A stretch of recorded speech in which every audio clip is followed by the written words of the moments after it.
bienvenidos de nuevo a su programa Una Conexión con Dios. De antemano les agradezco de nuevo la confianza que depositan en su servidor y en cada uno de los predicadores que aparecen aquí en su programa. Y de nuevo les felicito por tomar la decisión de tomar el tiempo para escuchar, tomando lápiz y papel para aprender sobre lo que Dios le quiere enseñar. Hoy seguimos con la serie de amándonos unos a otros. Si usted se acuerda, hemos empezado esta serie en este mes y estamos hablando del mandamiento, el nuevo mandamiento que nos puso Jesucristo. El último día que estuvo en la tierra como ser humano, antes de ser crucificado, dijo: les doy un nuevo mandamiento, el que se amen unos a otros como yo les he amado. Y ese ha sido el enfoque de este mes, el amarnos unos a los otros. Hoy estaré con el tema de cómo levantar los que están caídos. Estaremos hablando de Hebreos 10, capítulo 10, versículo 19 al 25. Y estaremos entrando en cómo extender la mano, que es el mandato que Dios nos da para nosotros, extender la mano cuando alguien está caído y no hacer lo que el dicho dice, hacer leña del árbol caído. En unos momentos regresamos con usted. Bienvenidos a su programa Una Conexión con Dios.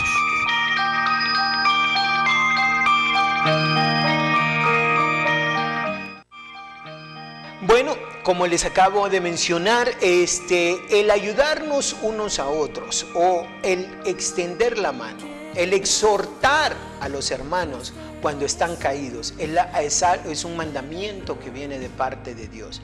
Ahora, yo entiendo de que la vida es dura, Dios es bueno, pero nosotros somos débiles. Es una realidad.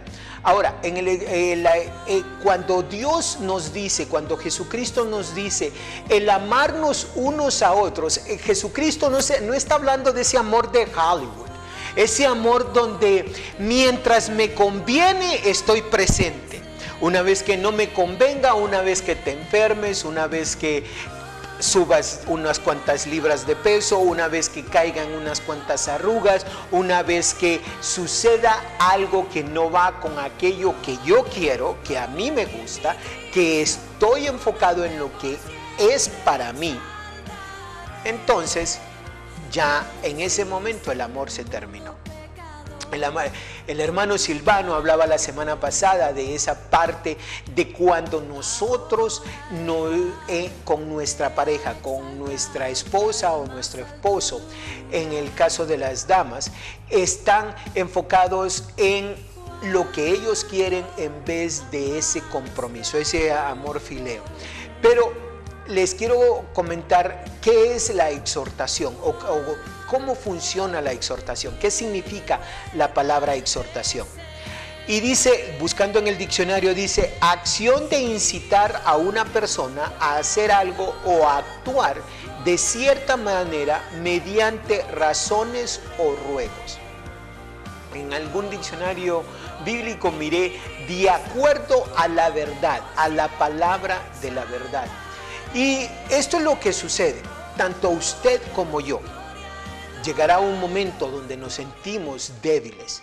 El mismo apóstol Pablo, usted puede leer en la carta de los Corintios y en algunas de las cartas donde habían momentos donde él se sentía deprimido. Y no vamos nosotros a poner en tela de juicio lo que era el don del hermano Pablo, del apóstol Pablo, de todo lo que él hizo en su momento. Pero aún teniendo todas esas bendiciones, aún teniendo todo ese entrenamiento, llegaba el momento donde se sentía débil.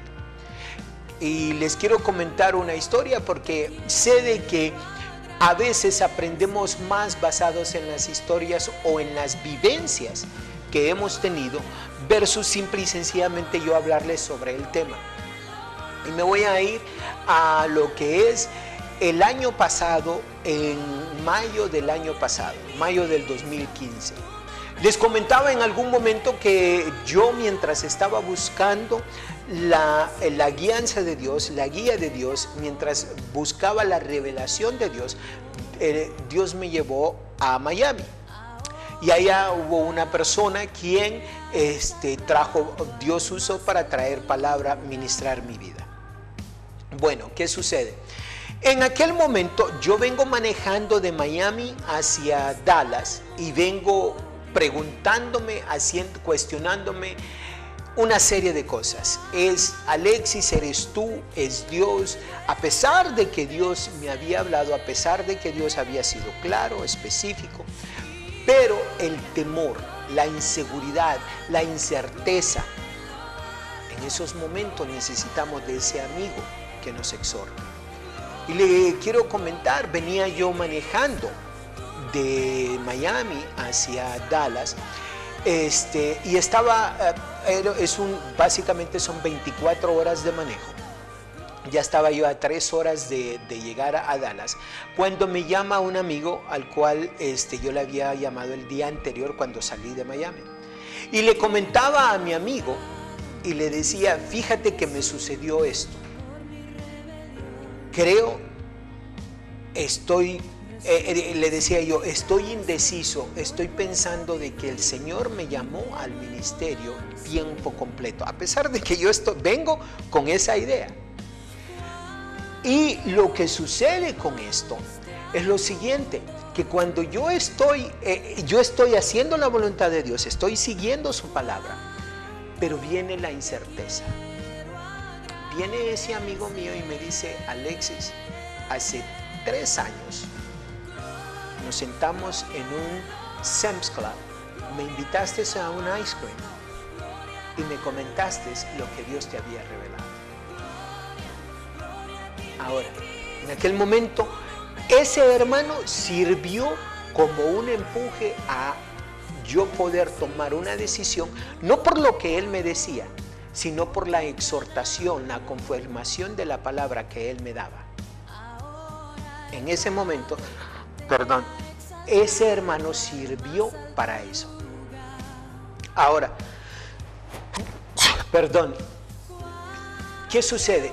Nos venimos a mayo 2016 en La Paz, mayo 17 para serle preciso. He estado orando, he estado pidiéndole a Dios que me dé una revelación. Y Dios se manifiesta de una manera especial. ¿Qué es lo que le quiero dar a entender con esto? La exhortación puede venir por parte de un hermano, de un ser humano, de una persona, como también puede venir directamente de su santa palabra. Eso es algo que Dios nos ha diseñado de tal manera donde nosotros funcionamos, donde necesitamos una comunidad con quien trabajar en lo que estemos haciendo, llámese el ministerio, llámese la familia, llámese desarrollar cualquier propósito que usted quiera desarrollar, que sea de un propósito grande, un significado grande. Usted va a necesitar de una comunidad, usted va a necesitar de un equipo, y eso únicamente lo podemos conseguir, no que únicamente, pero lo necesitamos. Servir de exhortación a aquellas personas quienes nos vienen a buscar, porque también es importante la exhortación, el animar. Recuerde lo que le mencionaba anteriormente, Dios es bueno, la vida es dura y nosotros somos débiles. Cada uno necesita en su momento que exista un hermano, una persona quien extienda el brazo y nos ayude a dar ese paso hacia adelante. Ahora, ¿por qué debemos hacer esto? Debido a que Dios nos da ese mandamiento. Si usted lee Primera de Tesalonicenses, capítulo 5, versículo 11 dice: por lo cual animaos unos a otros y edificaos unos a otros, así como lo hacéis. ¿Qué sucede? Nosotros debemos, eso es lo que nos dice, que nos animemos, que nos exhortemos. Debido a que el pecado es engañoso, muchas de las veces usted o yo podemos estar haciendo algo inconscientemente donde necesitamos que alguien nos venga a decir: hermano, estás fallando en esto, no estás viendo bien, no estás comportándote como lo demanda Dios o como te lo pide la palabra de Dios. Y un ejemplo de esto, si lo vemos en Hebreos 3:13, dice: antes exhortaos los unos a los otros cada día, entre tanto que se dice hoy, para que ninguno de vosotros se endurezca por el engaño del pecado. ¿Qué es lo que sucede? Volvemos a lo que le estaba mencionando. Usted puede pensar que está haciendo algo de acuerdo a la voluntad de Dios y es su corazón que lo está engañando y está endureciendo su corazón hacia una persona o hacia una organización o hacia una función.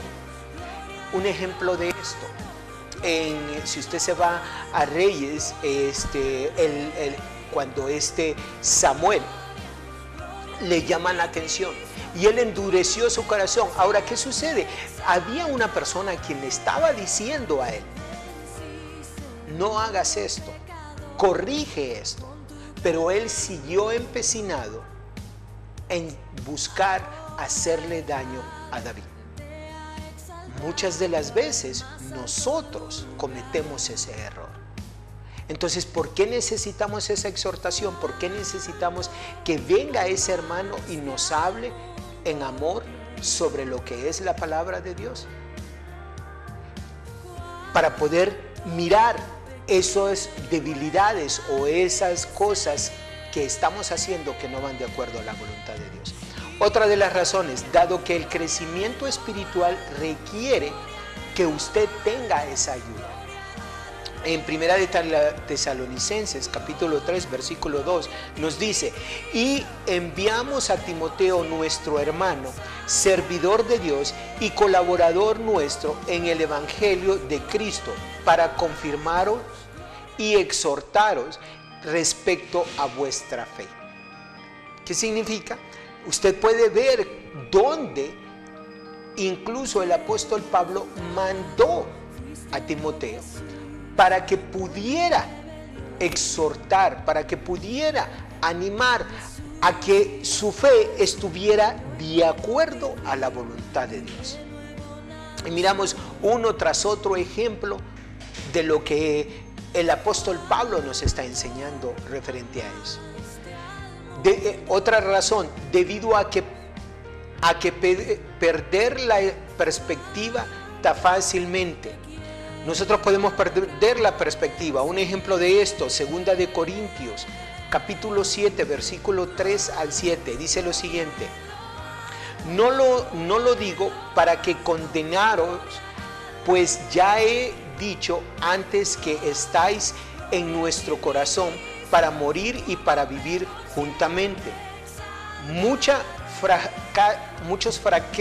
flaquean, mucha franqueza tengo con vosotros, mucho me glorío con respecto de vosotros, lleno estoy de consolación, sobreabundo de gozo en toda nuestra tribulación. ¿Qué es lo que sucede? En el versículo 5 dice: porque de cierto, cuando vinimos a Macedonia, ningún reposo tuvo nuestro cuerpo, sino que en todo fuimos atribulados, de fuera conflictos, de dentro de temores. ¿Qué era lo que sucedía? Habían conflictos en la iglesia, pero también habían temores que ellos tenían. Entonces, el apóstol Pablo nos está diciendo que necesitamos de esa comunidad. La semana pasada les hablaba de crear esa armonía entre nosotros, de trabajar en conjunto, de cómo nosotros necesitamos amar a las personas por las diferencias que ellos tienen. No necesariamente las personas tienen que pensar de acuerdo a la manera de pensar de nosotros, sino pueden pensar de una manera diferente. Un ejemplo que yo doy cuando estamos hablando de esto es lo siguiente. Si usted está, digamos, aquí en La Paz, si usted quiere ir a Comayagua, hay 2, 3 maneras diferentes de cómo llegar a Comayagua. ¿Significa que una es mejor que la otra? Posiblemente una sea más rápida que la otra, no que una sea mejor que la otra. Dependiendo de donde usted esté en la ciudad o dependiendo de donde usted venga, quizás le pueda convenir uno u otro lado. Ahora, lo que sucede muchas veces es que nosotros decimos las cosas se tienen que hacer de esta manera. Y lo que le quiero comentar con esto es lo siguiente. El único que tiene la verdad absoluta es Dios. La única verdad absoluta está en la palabra de Dios. De ahí, las opiniones que nosotros podamos tener son otra cosa. Por ejemplo, hay un solo camino a tener una vida eterna, y ese es Jesucristo. Esa es una verdad absoluta. La palabra nos enseña que no hay otro intermediario, que no existe otra persona, otro ser humano, otro individuo por el cual usted se pueda llegar ante el Padre y recibir su perdón de pecados si no es por Jesucristo. Esa es una verdad absoluta. En ese caso, no es tanto lo que usted opina o lo que yo opino, sino lo que la palabra de Dios nos dice. Pero, ¿qué sucede? Usted me dice, le comentaba anteriormente, yo vengo de una iglesia donde no se usan instrumentos musicales, se canta a capela. Entonces, si usted me dice, no, que usted se va a ir al infierno porque usted no usa instrumentos musicales. Ese es un gusto, esa es una decisión, ese es algo que usted puede decidir cómo lo hace. Y yo sé que los hermanos que me están escuchando y que piensan de que no se deben usar instrumentos musicales, lo que yo siempre les he dicho, sosténmelo desde un punto de vista bíblico donde me diga Dios, por medio de su palabra, que yo me voy a ir al infierno porque se usan instrumentos musicales. Ahora, usted viene y está yendo a la iglesia como iba yo, y hay instrumentos musicales, no hay instrumentos musicales, solo se canta a capela. Entonces usted viene y le dice al otro hermano, no, que te vas a ir al infierno porque no usas instrumentos. ¿Acaso la Biblia nos dice eso? ¿Acaso Dios nos dice eso? A eso me refiero. Nosotros podemos tener diferencias en los gustos de cómo adoramos, de cómo alabamos a Dios, pero eso no nos hace ni más santos ni menos santos. Lo que nos hace más santos o menos santos es la relación que tenemos con Dios y la obediencia que tenemos hacia sus mandamientos, hacia aquello que nos ha dado la palabra.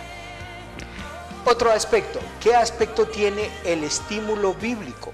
En Hebreos 10, 19, nos vamos a ir a la Biblia, Hebreos 10, capítulo 10, versículo 19, nos dice lo siguiente. Déjeme un minuto. Dice, así que hermanos, teniendo libertad para entrar en el lugar santísimo por la sangre de Jesucristo, por el camino nuevo y vivo que Él nos abrió a través del velo, esto es de su carne. tenemos que mantener esto en contexto. ¿Por qué el escritor de Hebreos, especialmente en Hebreos 10, está hablando de estimular, de motivar, de exhortar a aquellos hermanos de la primera iglesia? Porque había sucedido esto. Esto era lo que había sucedido. Si usted se va a Hechos, capítulo 1, 2, 3, empieza a escuchar donde los hermanos reconocían a Jesucristo como su Salvador y vivían en armonía. Vendían lo que tenían para que aquel que necesitaba pudiera suplir su necesidad. Si usted se acuerda, estaba enseñando de eso. El vivir en esa armonía. Entonces, ¿qué es lo que sucede en este momento? Ya para este momento, cuando hace la carta de Hebreos, lo que ha sucedido es donde han habido una cantidad de hermanos que han perdido. Recuerde esto, usted era judío, usted reconocía a Jesucristo como su Salvador y hacían un funeral. Su familia hacía un funeral. Usted moría para ellos. Usted ya no existía para ellos. El imperio romano estaba teniendo problemas y ¿qué era lo que había hecho? Había escogido a los cristianos como una excusa por la razón por la cual ellos estaban perdiendo el poder. Si usted era cristiano en aquellos momentos, a usted lo mandaban a que los leones, a pelear con los leones, y si usted servía como una distracción para el pueblo. ¿Qué pasa con esto? Lo que sucede es lo siguiente, que los hermanos ya estaban pensando esto de aceptar a Jesucristo y hacer este cambio tan radical, como que no está funcionando. ¿Por qué no regresamos? Sí, tú y yo sabemos que somos cristianos, pero vamos a hacer las cosas como lo hacíamos antes. Hoy este fin de semana me tocaba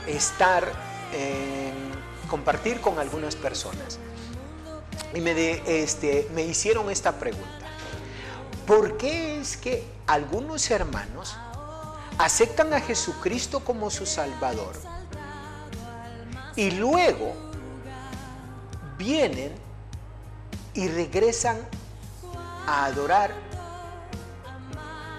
a seres hechos por hombres, a fotografías, a objetos hechos por palos? Y discúlpenme, se lo voy a decir así más claro. ¿Por qué regresan a adorar santos? ¿Por qué regresan a pedir que un santo haga un milagro? Esto era lo que les estaba sucediendo a estos hermanos. Los hermanos estaban pasando por una situación tan difícil